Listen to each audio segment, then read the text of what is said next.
Enough is इनफमा हामीले निरन्तर समाजमा व्याप्त गलत संस्कारका बारेमा कुरा उठाउँदै आएका छौँ अनि भन्ने गरेका छौँ अब समाज बदलिनुपर्छ। सामाजिक सद्भाव मर्नु हुँदैन। हामीसँग नेपाली हौँ भनेर गर्व गर्ने धेरै कुरा छैन सामाजिक सद्भाव बाहेक। अहिले त्यो पनि बिथोलिँदैछ। धर्मनिरपेक्ष भएर कतै हामीले गल्ती त गरेनौँ, सङ्घीयता र गणतन्त्रमा गएर गल्ती त गरेनौँ, विदेशीको व्यापक चलखेललाई रोक्न नसक्दा थप गल्ती त गरिरहेका छैनौँ। कतै हाम्रो सोच नै कमजोर त बन्दै छैन। यो सही हो भने अब हामीले भन्नै पर्छ इनफ इज इनफ, अब अति भयो। म चेतन पाण्डे, स्वागत छ इनफ इज इनफमा। हिजोका दिनमा हामी संस्कृति र संस्कारमा जति बलिया थियौँ आज त्यति नै कमजोर बन्दै गएका छौँ। किन त? हाम्रो सामाजिक सद्भाव किन बिथोलिँदैछ? कमजोरी कहाँ छ? आज हामी इनफ इज इनफमा यस्तै विषयमा केन्द्रित रहेर कुराकानी गर्नेछौँ हाम्रा अतिथि संस्कृतिविद डाक्टर चिन्तामणि योगीसँग। तर एकैछिनको विश्रामपछि हेर्दै गर्नुहोस् बागमती एचडी।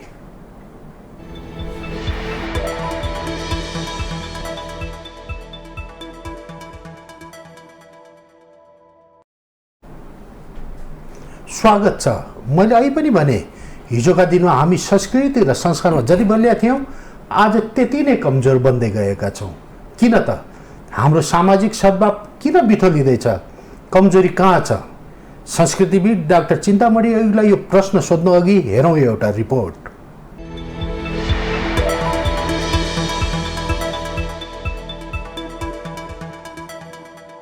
पछिल्ला दिनमा घटेका घटनाहरूले नेपाललाई सामाजिक रूपमा असफल राष्ट्र बनाउने हो कि भन्ने त्रास उत्पन्न हुन थालेको छ। सामाजिक सद्भाव बिथोलिन थालेको छ।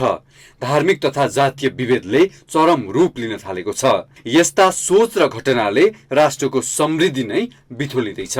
राजनीतिक स्वार्थका लागि प्रयोग गरिएका जातीय र धार्मिक नाराले हाम्रो समाजलाई सकारात्मकता भन्दा पनि नकारात्मकतातिर डोराइरहेको छ। धर्म बीच विभेद गरिँदैछ।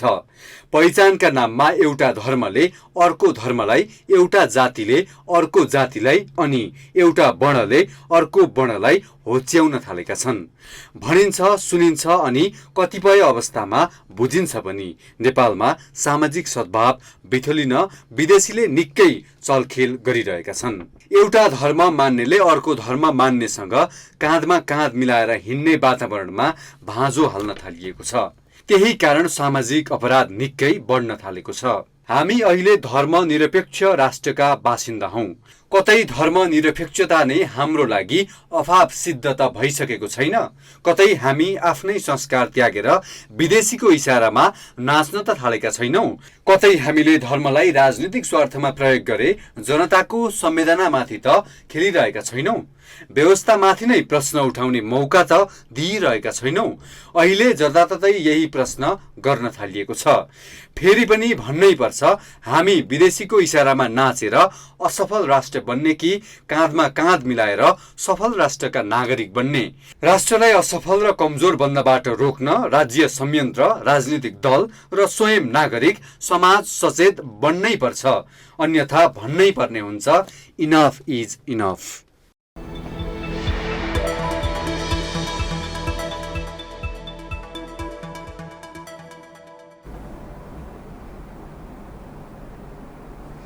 कार्यक्रममा सचिवविद डाक्टर चिन्तामणि योगीलाई स्वागत गर्छु।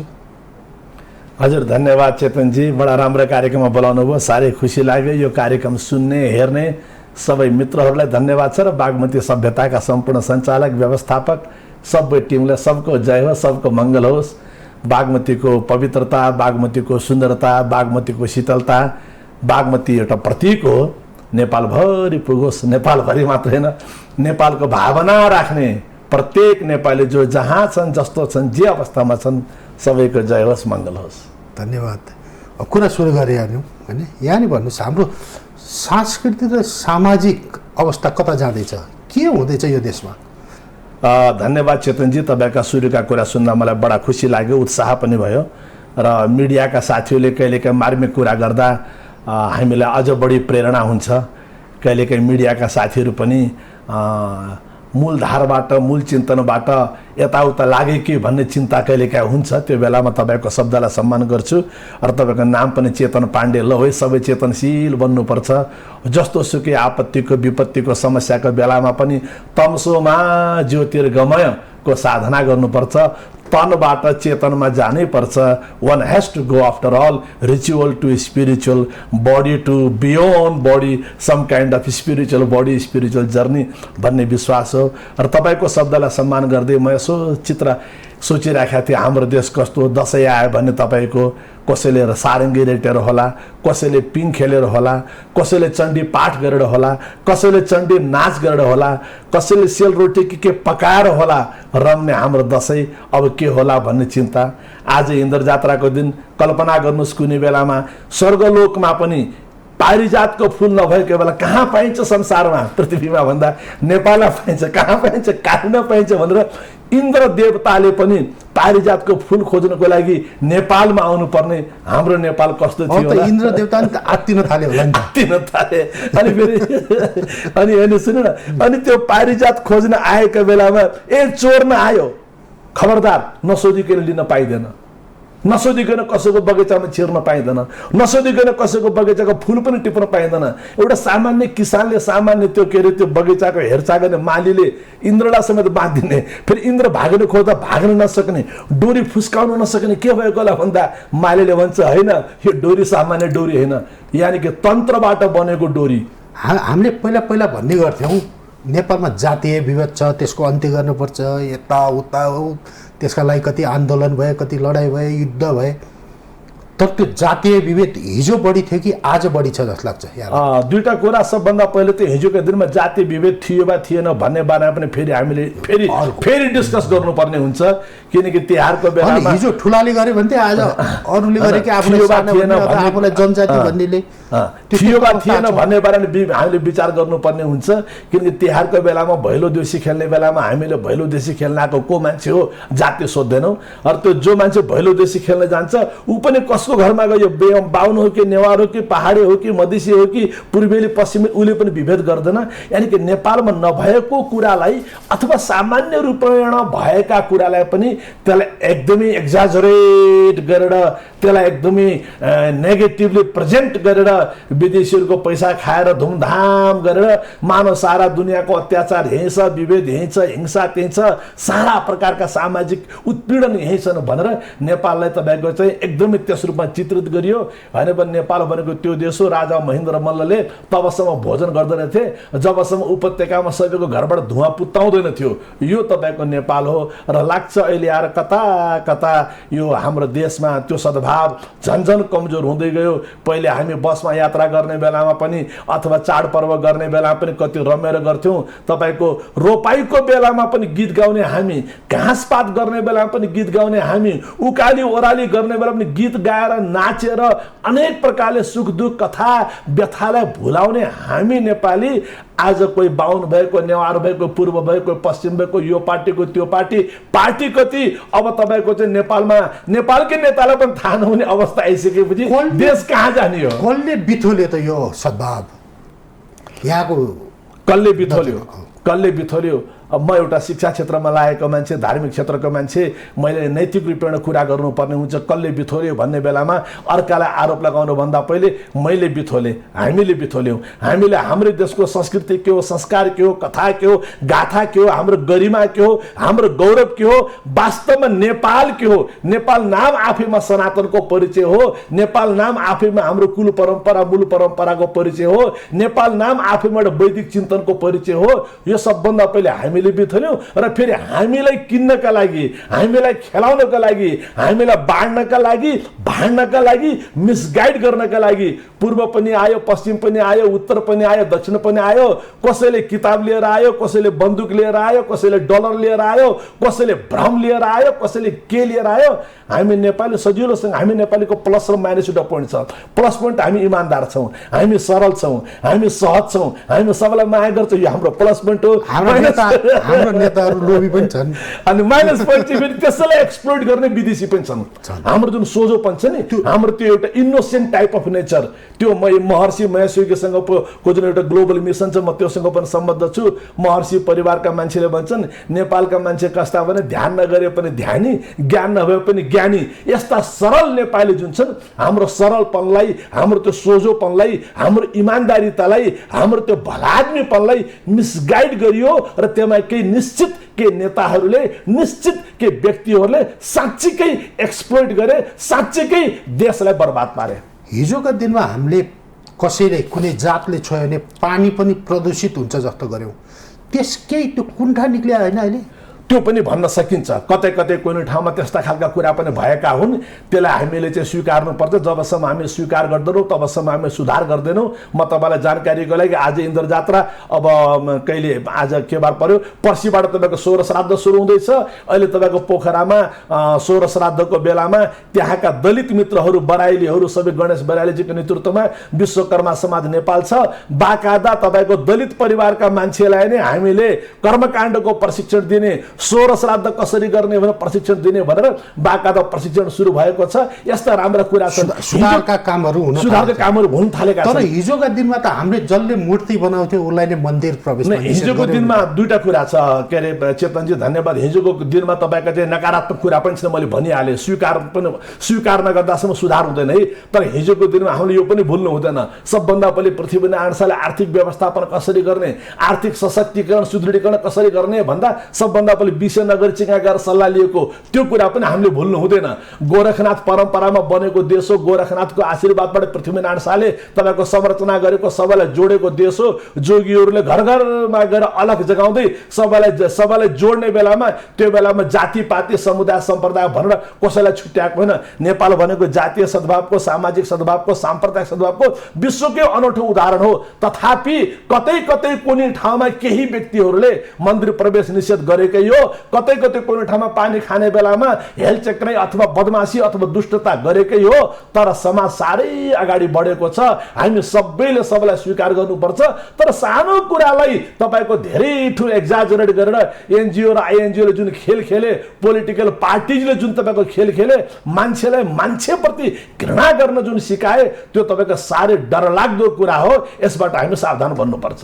हिजो हाम्रा पिता पुर्खाले गरेका गल्तीहरूको सजाय त हामीले बिहोर्नु पर्दैन होला, तर अहिले त्यो अवस्था ल्याइँदैछ। तपाईँले राम्रो शब्द भन्नुभयो, पिता पुर्खाले गरेको गल्ती भन्नुभयो, बहुत राम्रो भन्नुभयो। हो, केही हाम्रा पिताहरूले गल्ती गरेका हुन्, तर हाम्रो समाजले गल्ती गरेको, अर्थात् पिता भनेको समाज हो, माता भनेको समाज हो। तर हाम्रो संस्कृति भन्नुहुन्छ भने त वेदव्यास माझीका पुत्र थिए, भगवान श्री कृष्ण स्वयं तपाईँको यदुवंशी थिए, यानि कि क्षेत्रीय परिवारका थिए, राम स्वयं क्षेत्रीय परिवारका थिए, विश्वामित्रको थरको विश्वामित्र पौडेल हो कि विश्वामित्र उपाध्याय हामीलाई थाहा छैन। भारद्वाज भनेको भारद्वाज शर्मा हामी मान्छेले बनायौँ, होइन, जातका कुरा पछि आएका हुन्। नाक हेरेर हामीले जात बनायौँ। एक्ज्याक्टली हाम्रो संस्कृति भनेको, हाम्रो दर्शन भनेको, हाम्रो चिन्तन भनेको, हाम्रो जुन तपाईँको वैदिक चिन्तन हो, सनातन चिन्तन हो, त्यो भनेको वर्ण व्यवस्था हो, त्यो भनेको जाति व्यवस्था होइन। वर्ण व्यवस्था भनेको गुण हो, कर्म हो, द्याट क्यान बी चेन्ज। त्यो भनेको based on quality, based on profession, based on nature. तर अहिले त जात बनाइदियो, जन्ममा लगेर खुम्च्याइदियौँ, हामीले त्यसलाई डायनामिक बनाएनौँ, हामीले त्यसलाई ट्रान्सफरेबल बनाएनौँ, त्यसलाई मुभेबल बनाएनौँ। तिमी त्यो मात्रै हौ भनेर हामीले मान्छेलाई सीमित गर्न खोज्यौँ, मान्छेलाई खुम्च्याउन खोज्यौँ, मान्छेलाई होच्याउन खोज्यौँ। केही व्यक्तिले त्यस्तो गर्न खोजे, त्यसको चाहिँ वास्तवमा विस्फोटन हो। तर विस्फोटनको पनि सीमा हुन्छ, विस्फोटनको पनि मर्यादा हुन्छ, विस्फोटनको पनि दिशा हुन्छ। तपाईँको यहाँ कान्छेवालामा तपाईँको इन्फेक्सन भयो चेतनजी, तपाईँले कान्छेवालाको उपचार गर्ने कि तपाईँले घाँटी काट्ने, त्यसबारेमा सावधान हुनुपर्छ। र अहिले घाँटी काट्नुपर्छ है भनेर सिकाउने डलरवालाहरू आए र घाँटी काट्नुपर्छ है भन्ने नेताहरू आए। तर उनीहरूले जसरी उपस्थिति जनाइरहेछन् त्यसरी नै विरोधमा त्यस्तै उपस्थिति हुन थाल्यो नि त, त्यो पनि त गलत हो नि। चेतनजी त्यति यस्तो छ, विरोध भन्ने कुरा तपाईँले बडा मार्मिक कुरा गर्नुभयो के। अहिले नेपालको नेतालाई गएर सोध्नुहोस्, होइन तपाईँ सडकमा जानुहोस् न, म त तपाईँकै पक्षमा छु। मान्छेलाई सडकमा उतार्ने को? यहीँका नेताहरू, हैन, यहीका प्रशासकहरू, यहीका प्रहरीहरू, यहीका तपाईँका चाहिँ के अरे चाहिँ संरक्षणमा बसेका अधिकारी वर्गहरू, होइन भने तपाईँको सामान्य कुरामा जब तपाईँको धरानमा तपाईँको चाहिँ गाई गोरु काण्ड हुन्छ, गौवंशको हत्या हुन्छ, त्यो बेलामा सोझी गएर समातेर नेपालको कानुनले त गाई हत्यालाई तपाईँको त्यो पुरा मानव हत्या बराबर मानेको छ भने सोझै त्यसलाई कानुनी घेरामा ल्याउनु पर्दैन। जानी गुरुहरूलाई भने चाहिँ तिमी सडकमा जाऊ, सडक तताऊ। अनि जब गुरुहरू आत्तिएर सडकमा आउँछन्, स्वामी साधु सन्तहरू आत्तिएर सडकमा आउँछन्, ल गुरुहरू पनि सडकमा आए, ल हिन्दूहरू अतिवादी भए। ख्याल गर्नु होला, गाई गोरु भनेको वैदिक परम्परा पनि हो, बौद्ध परम्परा पनि हो, जैन परम्परा, सिख परम्परा, किरात परम्परा, बोन परम्परा, प्राकृत परम्परा, समग्र नेपाली मूल परम्परा, मस्टो परम्परा, माटो परम्परा बुझ्नुपर्छ। भने हिजोको दिनमा हामी एउटा धर्मले एउटा जातले अर्कोलाई जति सम्मान गर्थ्यौँ आज त्यो सम्मान मरिसक्यो। यो त कस्तो छ भने कि चेतनजी, यो देश भनेको त गाई जात्रा मान्ने देश हो। यो देश भनेको गौको पूजा गर्ने देश हो। गोबरले लिपेर तपाईँको चाहिँ विभिन्न प्रकारका चाडपर्व मनाउने देश हो। हरियो गोबरले लिपेको भनेर तिहारमा गाउने देश हो। यो देश भनेको त तपाईँको बाटै पछि गौदान गर्ने देश हो। अनि कसम खाने बेला पनि गाईको कसम अथवा आमाको कसमलाई सबभन्दा गाईको गीताको र चाहिँ आमाको कसमलाई बराबर मान्ने देश हो। तपाईँको कसैले फेरि एउटा कुरा चेतनजी, सिम्पल कुरा, हामी कोही पनि 5 स्टार होटलमा के कुरा खुवाइएको छ, मेनुमा के छ हेर्न गएका छैनौँ। नेपालमा आउने एयरलाइन्सले कुन फुड सप्लाई गर्छ हामी त्यसलाई चेक गर्न गएका छैनौँ। कसको किचनमा के पाक्यो के गनायो त्यो हेर्न गएका छैनौँ। तर यदि कसैले गाई खानु हाम्रो संस्कृति हो भन्छ र त्यसलाई अधिकार भन्छ र त्यसलाई विदेशीहरूले त्यसलाई ठिक हो भनेर एक्जाजरेट गर्छन्, त्यसलाई पिक्चराइज गर्छन्, एडभर्टाइज गर्छन् र त्यो मान्छेलाई फेरि कहाँ कसरी उसको लागि डलरको व्यवस्था गर्छन् भने यो सिङ्गो राष्ट्रमाथिको आक्रमण हो। यहाँको कांग्रेस होस्, कम्युनिस्ट होस्, आले होस्, माले होस्, काले होस्, भाले होस्, हिमाल होस्, पहाड होस्, तराई होस्, बाहुन होस्, तामाङ होस्, सबैले नेपालमाथि भएको आक्रमण हो है, यो नेपाली अस्मितामाथि भएको आक्रमण हो यो भनेर बुझ्नुपर्छ। भने हामी आफ्नो अस्मितामा कमजोर हुँदैछौँ फेरि एकपल्ट। एकदमै चेतनजी, कुरा के छ भने हाम्रो अस्मिता गयो, हाम्रो अस्तित्व गयो भने त सबै कुरा गयो नि। हाम्रो नागरिकता, सबैको नागरिकता भन्ने कुरा के छ भने चेतनजी, यहाँबाट नेपालीको अमेरिकामा जाला, अस्ट्रेलियामा जाला, हाम्रा भाइ भतिजा विदेशतिर गएका छन्, उनले त्यहाँ पनि नागरिकता लिएका छन्। नागरिकता परिवर्तनशील हुन्छ, राष्ट्रियता परिवर्तनशील हुँदैन। नेपालमा जन्मेको हरेक नेपाली सनातनी हो। उसले वेद मान्नुपर्छ, बुद्ध मान्नुपर्छ, मुन्धुम मान्नुपर्छ, गोरखनाथ मान्नुपर्छ, आदिनाथ मान्नुपर्छ। त्यसको विकल्प नास्ति। तर हामी माथि राज गरिरहेका नेताहरू त विदेशी मान्छन् त। अब यो त कस्तो छ भने कि हाम्रा नेपालका नेता पनि को नेता हाम्रो हो भनेर छुट्याउने बेला आइसक्यो। म त्यही भएर बराबर हाम्रो राज गरिरहेछन् उही हाम्रो नेता। ती नेतालाई त मैले बराबर भन्ने गरेको छु। दुर्भाग्य हो, यो अत्यन्तै पीडाको विषय हो। मेरो आवाज त्यही भएर चर्को भइरहेछ। जोगी मान्छे, हामीले आफ्नो आवाजलाई रोक्नुपर्छ भन्ने पनि थाहा छ। तर तपाईँको आमाको तपाईँको सामु हत्या हुन्छ, तपाईँको सम्पूर्ण धर्म संस्कृति संस्कार सारा नष्ट हुन्छ भने मलाई त लाग्छ अहिले बुद्ध आयो भने बुद्ध पनि त्यसै गरी जाग्ने हुन् कि भन्ने जस्तो खालको देशको अहिले तपाईँको अवस्था भइसकेको छ। नेपाल अतले घेरेको छ।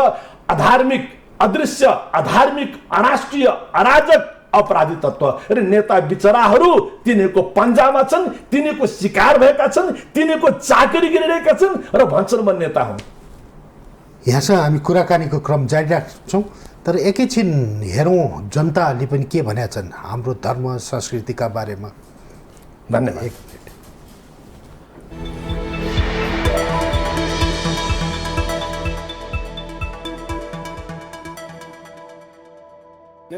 अब साम्प्रदायिक सद्भाव खलबलिने कुरा, त्यसमा चाहिँ अब सद्भाव कायम गर्नुपर्छ। हामी नेपालीहरूमा चाहिँ एउटा सामाजिक सद्भावको स्थिति पहिलेदेखि धेरै राम्रो छ होइन। सामाजिक सद्भावलाई कायम गरिराख्नुपर्छ र त्यो चाहिँ अहिले के सङ्केतहरू देखा परेको छ त भन्दाखेरि अलिकति अराजकताका सङ्केतहरू देखा परेको छ। नेपाल सरकारले गरेको जुन पनि रणनीति छ त्यसमा त धर्मलाई त पछाडि नै पारेछ होइन। जुन हामीले यो मनाउने तरिकाहरू छ होइन, चाडपर्वहरूलाई चाहिँ यस्तै गरेर मनाउने, अझै योभन्दा भव्यताका साथ प्रचार प्रसार गरेर होइन सबैलाई जानकारी गराएर गर्दाखेरि अझै राम्रो हुन्छ। हामीले आफ्नो धर्म संस्कृतिलाई चाहिँ छोड्दै गइराखेका छौँ, त्यस्तो नगरौँ होइन। यो हाम्रो परम्परालाई चाहिँ हामीले निरन्तरता दिनै पर्छ होइन। बाहिरीको उनीहरूको आफ्नै तरिकाको छ, हाम्रो आफ्नै तरिकालाई चाहिँ अगाडि बढ्नुपर्छ। हामीले धर्म चाहिँ छोड्नु हुँदैन। हाम्रो धर्म चाहिँ पुरानो धर्म हो, त्यसलाई हामीले चाहिँ पालना गरेर अगाडि बढ्यो भने अझै राम्रो हुन्छ। नेपालीहरूले हिन्दू धर्म हाम्रो जुन छ त्यसलाई हामीले पालना गरौँ, क्रिस्चियनहरूले क्रिस्चियनै धर्म पालना गरून् होइन, अरूको धर्म हामीले एडप्ट गरेर केही पनि हुनेवाला छैन होइन। जस्तै हामीले अहिले बसन्तपुरको हेऱ्यो भने कति हाम्रा भवनहरू एकदमै बिग्रिरहेका छन्, भत्केको अवस्था छ। अब हाम्रो यो सांस्कृतिक भन्ने बित्तिकै एकदमै धेरै पहिलेदेखि आइरहेको चालचलन हो।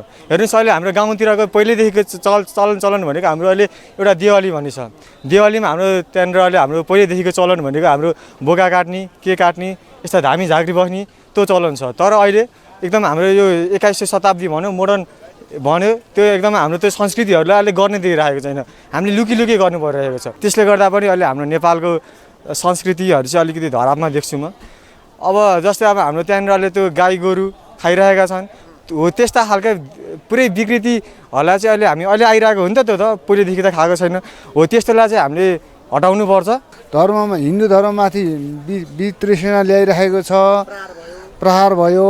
हिन्दू धर्ममा चाहिँ तीजको बेलामा तपाईँको तीज जुन दिन थियो त्यही दिन हुनु पर्थ्यो, अन्यथा एक हप्ता हुनु पर्थ्यो। पार्टी प्यालेसमा गएर भोज खाने, महिला भएर बियर हुस्की खाएर नाच्ने, यो धर्म र संस्कृतिमा विकृति आयो। हरेक धर्म बिस्तारै विकृति आइरहेको छ। हाम्रो नेपाल भनेको देवबन्दी सरकार हो होइन, अब देउदै भएको ठाउँ, हाम्रो चाहिँ धर्म मान्ने ठाउँ हो। धर्म मासिँदै गएको छ, सरकारले हेर्दैन। के भन्ने त हामीले अब कोही हिन्दू धर्म भन्छ, कोही बुद्ध धर्म भन्छ, कोही मुस्लिम भन्छ, के भन्छ अब चाकदुर भइरहेको छ। कि त हिन्दू धर्म मात्रै मान्नु भन्नु पर्थ्यो, कि त बुद्ध धर्म मात्रै मान्नु भन्नु पर्थ्यो नि त। सकेन सरकारले। कहाँ कुन देश, कहाँ अमेरिका, कहाँको चाहिँ धर्महरू ल्याउँदै अनि भित्र के अरे नेपालमा होलिरहेको छ नि। पहिलाको मान्छेहरू अब धेरै यस्तो रिलिजियस होइन, सबै कुराहरू रिलिजियस हुन्थ्यो भने आजकल अब त्यति छैन। अब मान्छेहरू त्यति रिलिजनलाई त होइन, यस्तो रिलिजियस कुराहरू त्यति इम्पोर्टेन्स दिन्छ, छोडिसके। जस्तै अब हेरौँ न, तिनलाई थाहा छैन इन्द्र जात्रा भनेको के हो। त्यही मोडर्नाइज जति हुँदै गयो त्यति पछाडिको बिर्सिँदै गयो। बुढाबाजेहरूले पनि यो कुराहरूमा इम्पोर्टेन्सहरू हुन्छ नि। अब हामी नै त्यसरी अब ध्यान दिएर सुन्दिनौँ, ध्यान दिएर बुझ्दिनौँ होइन, ध्यान दिएर बुझ्दिनौँ। अनि त्यो भएर पनि आजकल हराउँदै गएको जस्तो लाग्छ क्या।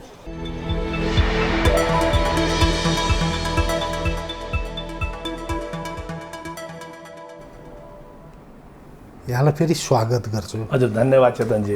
यो सोचो, यो देशमा पहिचान जातीयताको बिउ रोप्ने नेताहरूसँग पनि आजित हुन थाल्यो। यो सामाजिक सद्भाव बिथुलिएको देखेर जनताको त के कुरा गर्नु। कस्तो लाग्छ यहाँलाई? अब हामी एउटा गलत असफल राष्ट्र बन्ने बाटोतिर त गइरहेको छैनौँ।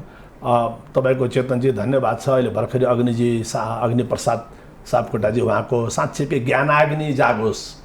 हामी त ज्ञानाग्नि सर्वकर्माणि भस्मसात्, सबै नेताको जुन सबै उहाँ प्रतीकात्मक धन्यवाद। सबै नेताको ज्ञानाग्नि जागोस्, त्यो चेतना जागोस्। म नेपालको नेता हुँ, नेता भन्दाखेरि पनि म नेपाली हुँ।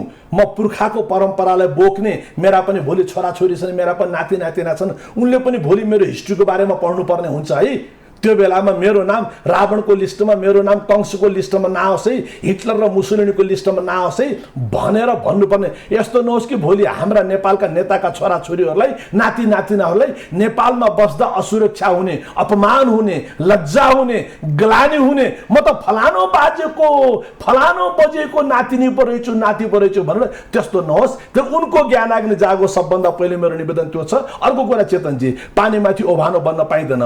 मूल कारण के पत्ता लगाउनु पर्छ। जबसम्म मूल कारणलाई हामी खोज्दैनौँ, तपाईँको मेडिकल टर्ममा डायग्नोसिस भन्छ नि, we must have proper diagnosis. Until don't have that proper diagnosis, all other medicines are useless. We are making people fool. हामी जनताको स्वास्थ्यसँग खेलिरहेका छौँ, देशको स्वास्थ्यसँग खेलिरहेका छौँ। हामी क्यान्सर जस्तो रोगलाई उपचार गर्दैछौँ, भयानक रोगलाई भने त्यसको मूल कारण के होला? हो, त्यो मूल कारणमा जाउँ। जबसम्म धर्मनिरपेक्षतालाई हटाउन सकिँदैन, सङ्घीयतालाई हटाउन सकिँदैन, गणतन्त्रलाई हटाउन सकिँदैन, अग्नि प्रसादजीको यो चाहिँ 900 चुहे खाकर बिल्ली हज गर्ने चैलीले पनि काम चल्दैन। त्यसकारण हरेक अग्नि प्रसादजीहरूलाई मेरो तपाईँको यो बागमती सभ्यताको माध्यमबाट रिक्वेस्ट छ, तपाईँ नेपाली बनिदिनुहोस्। नेता बन्नु पर्दैन, मान्छे बनिदिनुहोस्, नेता बन्नु पर्दैन। तपाईँ आफ्नै जुन जातीय समाज सम्प्रदायको हुनुहुन्छ त्यहाँको एउटा नागरिक बनिदिनुहोस्। तपाईँ त्योभन्दा बढी बोल्नु पर्दैन, गर्नु पर्दैन। बरु तपाईँ नबोलेको राम्रो, बरु तपाईँले नगरेको राम्रो।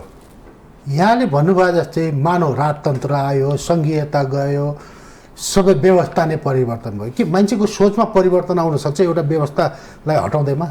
नम्बर 1 व्यवस्था परिवर्तन गरिदियो, बहुत राम्रो कुरा गर्नुभयो, धन्यवाद छ। व्यवस्था परिवर्तन गरिदिएमा तपाईँको सोच परिवर्तन हुँदैन, बहुत राम्रो कुरा गर्नुभयो। म शिक्षा धर्म संस्कृतिको मान्छे, विश्व ओमकार एकता महाभियान लगायत तपाईँको विद्यापीठहरू, गुरुकुलहरू, अनाथालयहरू, आश्रमहरू, गोरख परम्परा आदि इत्यादि योग ध्यानका कुरा नेपालमा विश्वभरि अमेरिका युरोपमा वर्ल्ड वाइडमा चाहिँ सिक्ने सिकाउने अध्ययन अनुसन्धान गर्ने मान्छे सबैभन्दा पहिलो कुरा सोच हो। तर नेपालमा जुन तपाईँको यो तपाईँको गणतान्त्रिक कुरा आयो, यो जुन क्रान्तिकारी कुरा आयो, जुन मान्छे मार्ने कुरा आयो, क्रिया बसेकोलाई मार्ने आयो, गाई गोरु मार्दा फोटो खिचेर देखाउनु पर्ने जुन कुराहरू आयो, तपाईँको चाहिँ वेश्यावृत्ति गर्ने कुरालाई अधिकार मान्ने जुन कुरा आयो, हरेक अनैतिक कुरालाई यदि हरेक चोरले चोरी त मेरो अधिकार हो भन्न थाल्यो भने, हरेक डाकाले मेरो डाका पनि मेरो अधिकार हो भन्न थाल्यो भने, यो देश फेरि आज इन्द्र जात्राको दिन फूल समेत पनि चोर्न पाइँदैन भनेर इन्द्रलाई पनि बाँधेर राख्ने देश।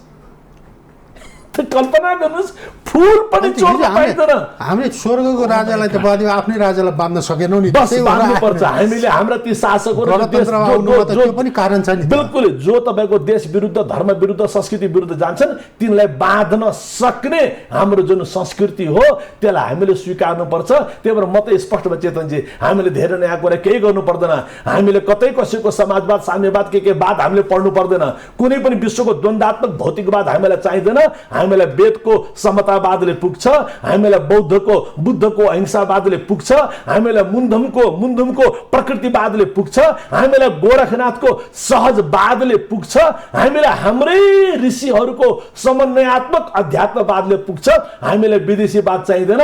त्यही भएर बरु सबैलाई बाँधेर राख्ने र नयाँ प्रकारको सोच र नयाँ चेतनाका लागि ठाउँ खुला गरिदिने। खुल्जा सिमसिम। त्यस्तो अवस्थामा कतै हामी नै अतिवादी बन्दै त जाँदैनौँ, हिन्दूहरू विशेष गरेर। किनभने हिजोको दिनमा कतै हिन्दू ठुला जातहरूले यो देश मेरै हो, हामी नै बलशाली हौँ, अरू कोही पनि होइन भन्ने जस्तो भावना त रोपेन नि। चेतनजी, तपाईँको कार्यक्रमको नाम इनफ इज इनफ हो। त्यही भएर हिन्दूले दिएको नारा के हो भने अति सर्वत्र वर्जयेत। त्यही भएर यो देश भनेको त्यो हो जुन देशमा पृथ्वीनारायण शाह समेतले पनि बन्दुक आदि बनाउनको लागि, बन्दुकका लागि चाहिने विभिन्न प्रकारका मसला आदि बनाउनको लागि मुस्लिमहरूलाई समेत पनि ल्याएर बसाएको देश हो। त्यही भएर यो देश भनेको के हो भने पाटनको कृष्ण मन्दिरमा हाम्रा मुस्लिम बन्दीहरूले चुरापोते आदि श्रृङ्गारका सामग्रीको व्यापार गरेको देश हो। त्यही भएर यो देश के हो भने तपाईँको करिब 70 वर्षभन्दा बढी सेन्ट जेभियर्स सेन्ट मेरी जस्ता स्कुललाई सम्मान सहित स्थापना गरेको देश हो, जहाँ राजदरबारका मान्छेदेखि नेपालका विशिष्ट परिवारका मान्छेका बच्चा बच्चीले पढे। यो नेपाल भनेको त 100 थरी गोडा एउटै चालको हो। यदि दुनियाँमा कसैले हिन्दूलाई अतिवादी भन्छ भने उले अतिवादको नामबाट अर्को अतिवाद खडा गरिरहेको छ है। यो भन्दै गर्दा म मुस्लिमलाई अतिवाद पनि भन्न चाहँदैन, म क्रिस्चियनलाई अतिवादी पनि भन्न चाहँदैन। तर दुनियाँको अतिवादलाई मैले नजिकसँग हेरेको छु। अमेरिका, युरोप, अस्ट्रेलिया आदि मुलुकको बराबर भ्रमण गरेको छु। यदि मैले त्यो बारेमा भन्नु पर्यो भने अस्ट्रेलियामा त्यहाँका इन्डिजिनस कम्युनिटीमाथि गरिएको अतिवाद हो कि होइन? 300-400 वर्ष पहिले अमेरिकाका रेड इन्डियनमाथि गरिएको अतिवाद हो कि होइन? र मुस्लिमहरूको पनि विभिन्न प्रकारका सम्प्रदायमा आफ्नै सम्प्रदायका मान्छेलाई लाखौँ संख्यामा काटेको त्यो अतिवाद हो कि होइन? म अस्ति तपाईँको 4 महिना पहिले अफ्रिकामा थिएँ। सिङ्गो अफ्रिकाको भाषा, जाति, सभ्यता, संस्कृति, संस्कार सबै निमिट्यान्न पार्नु त्यो गोरे अतिवाद हो कि होइन? दुनियाँमा हरेक उपनिवेशवादीहरू, दुनियाँमा हरेक तपाईँका चाहिँ के अरे भौतिकवादीहरू, दुनियाँका हरेक द्वन्द्वात्मक भौतिकवादीहरू, दुनियाँका हरेक विस्तारवादीहरू अतिवादी हुन्। नेपाल भनेको त आनन्दले बाँसुरी बजाएर, आनन्दले सारङ्गी रेटेर, आनन्दले सबको भलो होस्, सर्वे भवन्तु सुखिनामा बाँचेको देश हो। नेपाल भनेको त सङ्घम शरणम गच्छामीमा बाँचेको देश हो, पञ्चशीलको परिपालन गर्ने देश हो। नेपाल भनेको त हँसिबा, खेलिबा, धरिबा, ध्यानम, कुप्लुक्क खायो, घुप्लुक्क सुत्यो, क्या राम्रो जीवन। नेपालीलाई पनि कसैले अतिवादी भन्छ र हिन्दूलाई पनि कसैले अतिवादी भन्छ भने त्यो झन् ठुलो अतिवादी र आतंकवादी हो। भनेपछि किन हामी माथि सबै लागे त? यो विदेशीदेखि स्वदेशीसम्म सबै सबभन्दा पहिले त अघि नै मैले भनिहालेँ चेतनजी, हामीमाथि सबै लागेका हुन् नम्बर 1 र हामीले सबैलाई लौ है हामीमाथि आइलाग भनेर हामीले आफै ढोका खोलेका हौँ। हाम्रो टाउकोमा थिचिदेऊ, हाम्रो छातीमा मिचिदेऊ, हाम्रो मान मर्दन गरिदेऊ, हाम्रो जाति छैन, हाम्रो इतिहास छैन, हाम्रो संस्कृति छैन, हाम्रो संस्कार छैन, हाम्रो शास्त्र छैन भनेर हामीले आफूलाई आफै नाङ्गा भोका, हामीले आफूलाई आफै तपाईँको जग बिनाका इतिहास बिनाका बनाएका हौँ। हिजो मात्रै शान्ति सेवा आश्रम कोटेश्वर जहाँ म बस्छु, एकजना विदेशी महिला मित्र युकेबाट आउनुभएको थियो। उहाँको रिसर्चको विषय के भने कि spirituality, intercultural harmony and mental health. उहाँले भन्नुभयो हिजो मात्रै म नेपाल आइपुगेँ र आज मेरो फर्स्ट इन्टरभ्यू तसँग छ, तिमीसँग छ। I am from all the way from England and Wales and I am doing this research about my PhD and I want to start my PhD from a person like you. सारा विश्वका मान्छे चाहिँ यसरी आज नेपाल, नेपाली संस्कृति, नेपाली किन आयो त भनेर मैले सोधेँ। उनले के भन्नु कि अहिले पनि कल्चरल हार्मोनी भएको, सोसियल हार्मोनी भएको, स्पिरिचुअलिटी भएको कुनै देश हो भने मेरा प्रोफेसरले भने प्लिज गो टु नेपाल। अब त यो अलि समयलाई निहाल्ने हो भने त त्यो केही देखिएन त। अब त्यसकारण उनीहरू चाहिँ अझ पनि भ्रममा रहेछौँ, हामी चिन्तित हुन थालिसक्यौँ। त्यसकारण चेतनजी बहुत मार्मिक कुरा गर्नुभयो। मेरा कहीँ विदेशी मित्रले भन्छ doctor Yogi I don't want to die until I don't visit Nepal. नेपालको बारेमा दुनियाँले यति राम्रो कुरा गरिरहेका छन्, अहिले पनि जस्तो सुकै अन्धकार होस्, जस्तो सुकै अन्धकार होस्, म च्यालेन्जका साथ भन्छु अहिले पनि नेपालमा जुन सद्भाव छ, अहिले पनि नेपालमा जुन सुन्दरता छ, अहिले पनि नेपालमा एकअर्काप्रतिको जुन सम्मानको भाव छ, त्यो अझै पनि दुनियाँको लागि काफी छ। तर नेपालको हकमा चाहिँ अब यो डरलाग्दो भयो है, ओमको पनि विरोध गर्ने, झन्डाको पनि विरोध गर्ने, नेपालको नामको पनि विरोध गर्ने, गाईगोरुदेखि बाप रे बाप। ओम हटाउनु भनेको वेद हटाउनु हो, ओम हटाउनु भनेको त्रिपिटक हटाउनु हो, ओम हटाउनु भनेको गुरु ग्रन्थ साहिब हटाउनु हो, ओम हटाउनु भनेको तपाईँको आगम बाणी हटाउनु हो, ओम हटाउनु भनेको गोरख बाणी हटाउनु हो, ओम हटाउनु भनेको सम्पूर्ण हाम्रो मन्त्र, हाम्रो जप, हाम्रो तप, हाम्रो यज्ञ, हाम्रो पूजा, हाम्रो प्रार्थना सबै हटाउनु हो। सबै धर्मले अहिले ओमलाई स्वीकार गरिसक्दा हामी हटाउँदैछौँ भने हामी कस्तो विद्वान पालेर राखिरहेछौँ देशमा। कस्तो कस्तो दुष्ट, यसलाई मूर्ख भन्दैन। मलाई एकजना मान्छे कस्तो मूर्खता है गुरुजी भने, मलाई होइन यो मूर्खता होइन, यो दुष्टता हो। र यो दुष्टतालाई सहने, यो दुष्टतालाई सुन्ने, यो दुष्टतालाई स्वीकार्ने जो त्यो अधिकारी वर्ग हो त्यस क्षेत्रको, त्यो अधिकारी वर्ग जो राजनीतिक क्षेत्रका शासक वर्ग हुन्, ती चाहिँ महाअपराधी हुन्, महादुष्ट हुन्। भनेपछि हामी भित्रै धेरै स्वार्थीहरू भए। स्वार्थी, भयानक डरलाग्दो। हेर्नुहोस् 3टा कुरा छन् चेतनजी। विषयगत समस्या हो भने टेबल टक गर्न सकिन्छ, त्यसको तुरुन्तै उपचार हुन्छ। विषयगत समस्याको समाधान हुन्छ आज नभए भोलि होला, भोलि नभए पर्सि होला, इधर नभए उधर होला, उधर नभए इधर होला। त्यहाँ कहीँ न कहीँ तपाईँले चेन्ज गर्न सक्नुहुन्छ, हल्का ब्रेकेट दिएर, हल्का ड्यास दिएर, हल्का क्यापिटल लेटर, स्मल लेटर दिएर विषयगत समस्यालाई हामी समाधान गर्न सक्छौँ। तर स्वार्थजन्य समस्या के गर्ने, त्यो खतरनाक छ। झन् त्यसमा पनि अहङ्कारजन्य समस्या के गर्ने, त्यो झन् महाखतरनाक छ। अहिले देश स्वार्थजन्य समस्यामा र अहङ्कारजन्य समस्यामा फस्यो। यो ओम हटाउने वालाहरू, यो गाई गोरु मार्ने वालाहरू, नेपालको यो संस्कृतिमाथि आक्रमण गर्ने वालाहरू, धर्मनिरपेक्षता बनाउने वालाहरू, गणतन्त्र बनाउने वालाहरू, संघीयता बनाउने वालाहरूको समस्या विषयगत होइन, यो स्वार्थजन्य, पापजन्य, अहङ्कारजन्य, अत्यन्तै निकृष्टताजन्य, अपराधजन्य प्रवृत्तिले आएको। त्यही भएर यसको लागि ठुलो अपरेसन चाहिन्छ। यदि त्यो ठुलो अपरेसनको सन्दर्भमा कसैले अतिवाद भन्छ भने मेरो त रिक्वेस्ट, तपाईँ अतिवादी बन्न तयार हुनुपर्छ। हामीले सुन्यौँ, हामी ठुलो खाडलमा खस्दैछौँ। हामीले यसलाई रोकेनौँ भने भोलि देशै यो त्यो खाडलमा पुरिनेछ र हामी नेपाली रहने छैनौँ। हवस् त, आजको इनफ इज इनफ यति नै। भोलि अर्को मुद्दासहित उपस्थित हुने नै छौँ। तबसम्मलाई औँला उठाएर भनौँ इनफ इज इनफ, अब अति भयो।